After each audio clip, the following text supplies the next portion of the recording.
Je suis Samuel Tanner, professeur à l'école de criminologie de l'Université de Montréal.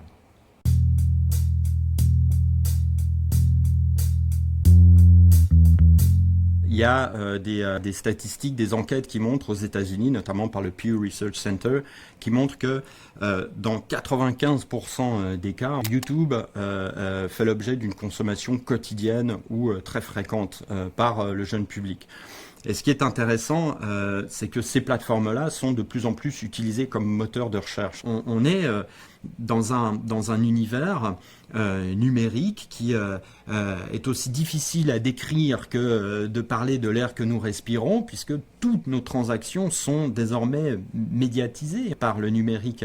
Qu'on pense à notre rapport à la culture, à la connaissance, nos rapports sociaux, nos intimités, toutes ces différentes sphères, désormais, sont d'une manière ou d'une autre habitées par le numérique, par une plateforme. Un exemple tout à fait concret. En 2012, il y avait eu une tuerie de masse dans une petite école du Connecticut. Cette tragédie crée une commotion dans les médias. Et tout d'un coup, le terme apparaît des acteurs de l'État profond aux États-Unis. Le Deep State Actors. C'était une théorie qui a été alimentée par un certain Alex Jones, en fait, très populaire, conspirationniste dans l'infosphère d'extrême droite aux États-Unis, qui disait qu'en fait, cette tuerie n'avait jamais eu lieu et qu'il s'agissait d'acteurs de l'État profond qui avaient simulé une tuerie. Alors, qu'est-ce que font les gens de manière traditionnelle ? Ils se réfugient sur leur plateforme préférée pour chercher de l'information, à l'époque YouTube. Et ce qui se passait quand on allait sur YouTube, on se rendait compte que les contenus étiquetés Deep State Actors étaient des contenus qui avaient été complètement produits par les groupes conspirationnistes.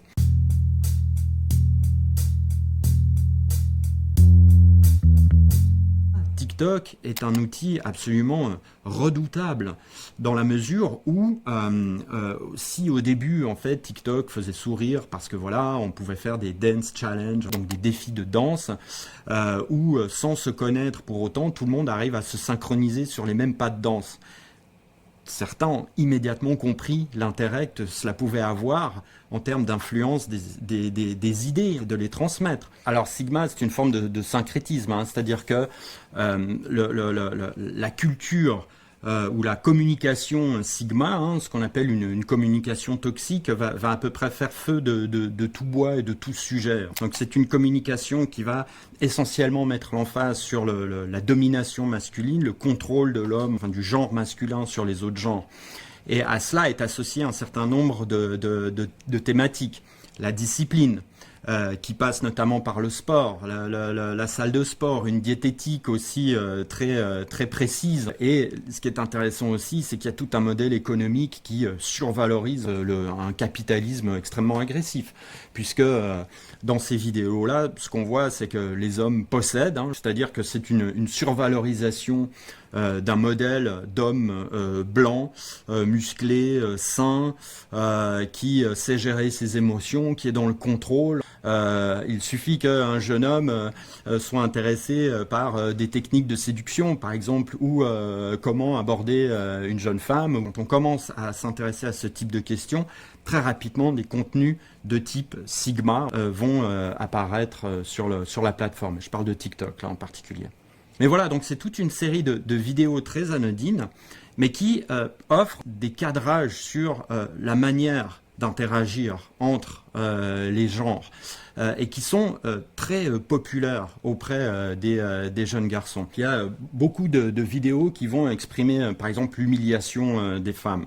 Et ce qui est intéressant dans ces vidéos, c'est que elles suivent une grammaire très particulière. C'est-à-dire qu'il y a des thématiques qui vont faire valoir cette idée d'humiliation, mais qui sont systématiquement cadrées par, à la fin, un gif d'un personnage de culture populaire, et le plus fréquent étant le personnage de Patrick Bateman, interprété par Christian Bale dans American Psycho.